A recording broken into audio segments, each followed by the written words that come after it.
আন্দোলনের শুরু থেকেই ইভেন যখন কারফিউ চলতেছিল, কারফিউর সময় প্রত্যেকদিন বিভিন্ন গ্রুপে হচ্ছে যে এই আমাদের ইনফোগুলো আজকে কোথায় মিছিল হবে, কোথা থেকে শুরু হবে, এটা দেখার সাথে সাথে চলে আসতো। যখন 10-15 জন থাকতো তখনও আলিফ থাকতো। আলিফের বয়স মাত্র 14 বছর। এই আলিফ তখন হচ্ছে যে আমাদের সাথে থাকতো এবং আমাদের সাথে আন্দোলনে শুরু থেকে ছিল। এই আলিফ হচ্ছে যে 5 আগস্ট হচ্ছে যে শহীদ হয়। এই আলিফের তথ্য যদি আমি একটু দেখাই, আলিফের নামের উপর যদি আপনারা ক্লিক করেন তাহলে হচ্ছে যে তার ব্যক্তিগত প্রোফাইল আসবে। এখানে হচ্ছে আলিফ মাহমুদ সিয়াব, তার নাম আছে।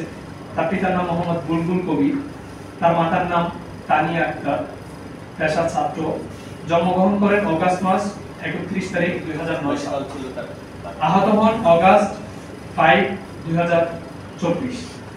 ঘটনা সংঘটনের স্থান থানা স্ট্যান্ড সাভার। থানা স্ট্যান্ডে সে মূলত আহত হয়। আহত হওয়ার ধরন বুলেটের মাধ্যমে সে যার আঘাতে শাহাদাত বরণ করেন পুলিশ তাকে পুলিশ গুলি করে। শাহাদাত বরণ করেন অগাস্ট 7, 2024। ফুল নেম, তার মোবাইল নাম্বার, তার হচ্ছে রোল। আমাদের সাথে কোন টিমে কাজ করতেছে, আমাদের কয়েকটা টিম আছে, content writer, video editor, graphic designer, developer, data verifier যারা হচ্ছে ডাটা ভেরিফাই করবে, হিউম্যান রিসোর্স যারা হচ্ছে লোক রিক্রুট করবে, ইউনিভার্সিটি রিপ্রেজেন্টেটিভ, প্রত্যেকটা ইউনিভার্সিটিতে আমরা রিপ্রেজেন্টেটিভ নিয়োগ করছি, ডিস্ট্রিক্ট রিপ্রেজেন্টেটিভ, প্রত্যেকটা জেলা ভিত্তিক আমরা ডিস্ট্রিক্ট রিপ্রেজেন্টেটিভ জেলা প্রতিনিধি নিয়োগ দিচ্ছি। সেই জায়গাতে কাজ করতেছে সেটা সিলেক্ট করবে, এরপর তার ডিস্ট্রিক্ট সিলেক্ট করবে, তার ইউনিভার্সিটি সিলেক্ট করবে, আর তার পেশা। আমরা মূলত যারা আমাদের সাথে কাজ করবে কোর টিমে তার সবাই স্টুডেন্ট হইতে হবে। স্টুডেন্ট ছাড়া হচ্ছে যে কেউ আমাদের সাথে কাজ করতে পারবে না, আমাদেরকে সহযোগিতা করতে পারবে, কিন্তু ডাটা ভেরিফিকেশনের কাজ যেহেতু আছে, এখানে তথ্য এভিডেন্সের বিষয় আছে, শুধুমাত্র স্টুডেন্টরাই আমাদের সাথে কাজ করতে পারবে। উপরোক্ত লিস্টে যদি নাম না থাকে তাহলে তারপর শিক্ষা প্রতিষ্ঠানের নাম এখানে লিখবে, এরপর তার একটা ইমেজ দেওয়ার পর এই ইমেজটা হচ্ছে আমাদের এইচআর টিম এটা ভেরিফাই করবে যে হচ্ছে যে উক্ত ব্যক্তি হচ্ছে যে আসলে আমাদের সাথে কাজ করার মতো কোয়ালিফাইড কিনা। তখন আমরা শুনেছি শাহবাগ প্রায় শূন্য, তারপরেও কিন্তু আমরা বুকে সাহস নিয়ে ঢাকার উদ্দেশ্যে আমরা অগ্রসর হচ্ছিলাম।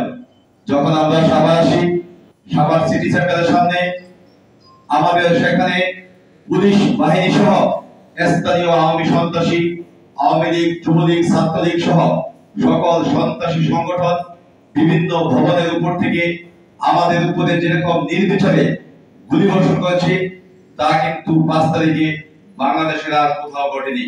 আপনারা দেখেছেন আমাদের সাভার অঞ্চলের শহীদ ইয়ামিনকে কিভাবে পুলিশের এসএসসি কার্ড থেকে নিচে ফেলে দেওয়া হয়েছিল। আপনারা দেখেছেন আমাদের বৃহত্তর সাভার অঞ্চলের শহীদ যে সালমান গাজী, তার মাথায় তাকে টার্গেট করে কিভাবে গুলি করা হয়েছিল। আমাদের সাভার অঞ্চলের শহীদ মুজাহিদ গুলিতে তার মাথার মগজ বের হয়ে গিয়েছিল। এই মৃত্যুগুলো যখন আমরা দেখি তখন আমাদেরকে ভয়। আমরা যখন আমাদের সাভারের বিভিন্ন শিক্ষার্থী যারা শহীদ হয়েছে, বিভিন্ন পেশাজীবী মানুষ যারা আমাদের সাথে আমাদের যৌক্তিক আন্দোলনে এসে আমাদের সাথে একাত্মতা ঘোষণা করে যারা রাজপথে শহীদ হয়েছেন, আহত হয়েছেন, যখনই আমরা তাদের খোঁজখবর দিতে গেলাম এত বিভৎস অবস্থা দেখে আমরা ঠিক থাকতে পারিনি। তাই আমরা জাহাঙ্গীরনগর বিশ্ববিদ্যালয়ের শিক্ষার্থীরা আন্দোলনে যেমন আমাদের অগ্রগতি ভূমিকা ছিল, আমরা সেভাবেই উদ্যোগ নিই যাতে এই 24-এর বিপ্লবীদের, 24-এর বীর শহীদদের যাতে পরবর্তী প্রজন্ম কিছুতেই ভুলে না যায়, সেজন্য আমাদের একটা কিছু করা দরকার। আপনারা জানেন বাংলাদেশে ইতিহাস বিকৃত করার বহু নজির আমরা পিছনে দেখেছি। আমরা চাই নতুন বাংলাদেশের যে স্বপ্ন আমরা তরুণরা দেখেছি, যে বাংলাদেশ আগামীর সুন্দর বাংলাদেশ গঠিত হবে, সেখানে যাতে বর্তমানের মতো আমাদের ইতিহাস বিকৃতির কোনো নজির আমরা না আসে। আমরা 1971 সালের মহান মুক্তিযুদ্ধের 53 বছর পরে বসেও যখন আমাদের ইতিহাস নিয়ে বিকৃত রচিত হয়, যখন ইতিহাস নিয়ে প্রশ্ন আসে, তাই নতুন বাংলাদেশের প্রথম থেকেই আমরা উদ্যোগ নিয়েছি যাতে 24-এর ইতিহাস যাতে আগামী প্রজন্ম যাতে সুন্দর করে তাদের কাছে স্বর্ণাক্ষর লেখা থাকে, সেজন্য আমাদের আজকে এই রেড টুলের যে ওয়েব পোর্টালের উন্মোচন। আমরা জাহাঙ্গীরনগর বিশ্ববিদ্যালয় থেকে হয়তো এটা যাত্রা শুরু করেছি। আমরা আশা করি এই যাত্রাটি যাতে শুধুমাত্র জাহাঙ্গীরনগর বিশ্ববিদ্যালয়ের সাথে সম্পৃক্ত থেকে আমরাই নয়, পাশাপাশি দেশের প্রতিটি বিশ্ববিদ্যালয়, দেশের প্রতিটি কলেজ এবং গ্রামগঞ্জের প্রতিটি জেলায়, মহল্লায়, উপজেলায় যাতে যারা আহত হয়েছে, যারা শহীদ হয়েছে যারা নিহত হয়েছে সকলের যাতে সঠিক তথ্য আমরা তুলে আনতে পারি সেই উদ্দেশ্যে আমাদের এই ওয়েব পোর্টাল করা। আপনারা জানেন আমাদের আহতদের ধরন বিভিন্ন রকম হয়েছে। আমরা যখন সাধারণ শিক্ষার্থীরা এই 5ই আগস্টের গণ অভ্যুত্থানের পরে ছাত্র জনতা যখন ঐক্যবদ্ধ থেকে আমরা সম্প্রীতি ও রাষ্ট্রীয় সম্পদ রক্ষা কমিটি গঠনের মাধ্যমে সংখ্যালঘুদের সম্পদ এবং সংখ্যালঘুদের বাড়িঘর বাধা দিচ্ছিলাম, যখন আমরা ট্রাফিক কন্ট্রোল করছিলাম, যখন আমরা বাজার মনিটরিং করছিলাম, তখনই স্বার্থদেশী একটি মহল আমাদের সমন্বয়ক এবং শিক্ষার্থীদের বাদপুর থেকে আমাদের 24-এর যে আন্দোলন, সেই আন্দোলনের মোটিভকে বিদ্যুৎকে দাবিতে করার জন্য তারা নিজস্ব স্বার্থের জন্য আমাদেরকে বিদ্যুৎ করার চেষ্টা করেছেন। তাই আমরা চাই 2024-এ যে সকল বীর শহীদরা তাদের জীবন দিয়ে আমাদেরকে পথ দেখিয়ে দিয়ে গেছেন, যারা জীবন দিয়ে আমাদেরকে পরবর্তীতে যে কোনো বৈষম্যের বিরুদ্ধে লড়তে শিখিয়ে গেছেন, যারা জীবন দিয়ে যে কোনো অন্যায়ের বিরুদ্ধে যাতে প্রতিবাদ করতে বয়সের দরকার হয় না এই বার্তা আমাদের দিয়ে গেছেন, সেই শহীদদের সেই বিপ্লবীদের কিছুতেই যাতে পরবর্তী প্রজন্ম আমাদের ভুলে না যায় সেজন্য কিন্তু আমাদের এই রেড জুলাই যে ওয়েব পোর্টালের উন্মোচন।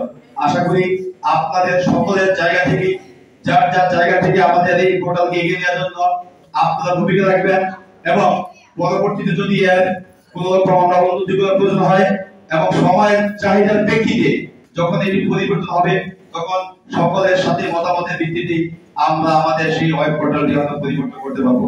আশা করি আমাদের 24-এর ইতিহাসকে পরবর্তী প্রজন্মের কাছে সঠিকভাবে পৌঁছে দেওয়ার জন্য সারা দেশে 15 জুলাই রাত্রে সর্বপ্রথম জাহাঙ্গীরনগর বিশ্ববিদ্যালয় তার নিজস্ব পরিসরে তার নিজস্ব ক্যাম্পাসের ছাত্র গণ অভ্যুত্থান ঘটায় এবং সফল হয়। পরবর্তীতে এই ঘটনাটি 5 আগস্ট সারা দেশে ঘটে এবং জাতীয়ভাবে এই ঘটনাটির পুনরাবৃত্তি আমরা দেখতে পাই, যা শুরু হয়েছে জাহাঙ্গীরনগর বিশ্ববিদ্যালয়। 15 জুলাইয়ের এই ন্যাক্কারজনক ঘটনা এবং তারপর গৌরবজনক শিক্ষার্থী অভ্যুত্থানের পরবর্তী সময়ে 17 তারিখে পুলিশ দিয়ে, সাজোয়া যান দিয়ে, জল কামান দিয়ে, গুলি দিয়ে, টিয়ার গ্যাস দিয়ে, ছড়রা গুলি দিয়ে জাহাঙ্গীরনগর বিশ্ববিদ্যালয়ের শিক্ষার্থীদেরকে ছত্রভঙ্গ করে দেওয়া হয়। আমরা তখন খুবই আশাহত ছিলাম। অথচ পরের দিন আমরা যখন মাত্র 50-60 জন শিক্ষার্থী কোনোভাবে জীবনটা হাতে নিয়ে ক্যাম্পাসের ভেতর সংগঠিত হই, তখন আমরা মনে করেছিলাম এই লড়াই আর আমাদের পক্ষে চালিয়ে নিয়ে যাওয়া সম্ভব হবে না। সে সময় হঠাৎ করে আমরা ক্যাম্পাসে স্থানীয় জনগণকে আমাদের সমর্থনে প্রবেশ করতে দেখি। আশেপাশের আমবাগান, ইসলামনগর থেকে শুরু করে যতগুলো অঞ্চল আমাদের আশেপাশে ছিল সবখান থেকে স্থানীয় জনগণ, আমাদেরই অভিভাবক, আমাদেরই মা বাবা, আমাদেরই আত্মীয়, তারা নেমে আসেন শিক্ষার্থীদেরকে পুনরায় তাদের ক্যাম্পাস হাতে ফিরিয়ে নিতে সক্রিয়ভাবে সহযোগিতা করেন। সেদিন আমরা স্থানীয় জনগণকে নিয়ে, হাজার হাজার জনগণকে সাথে নিয়ে আমরা পুলিশ বাহিনীকে ক্যাম্পাসের বাইরে বের করে দিই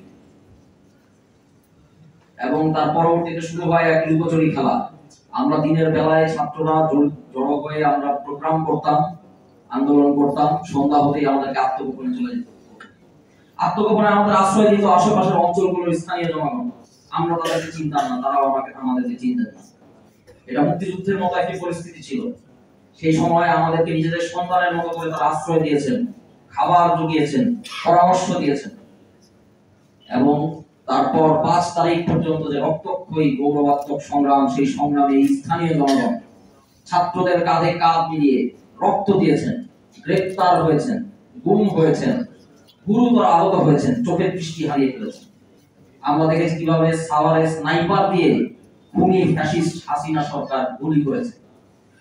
আমরা দেখেছি অসংখ্য হেডশট একেবারে টার্গেট করে গুলি করা, অত্যাধুনিক অটোমেটিক রাইফেল ব্যবহার করা হয়েছে। অনেকে পঙ্গু হয়ে গিয়েছেন সারা জীবনের।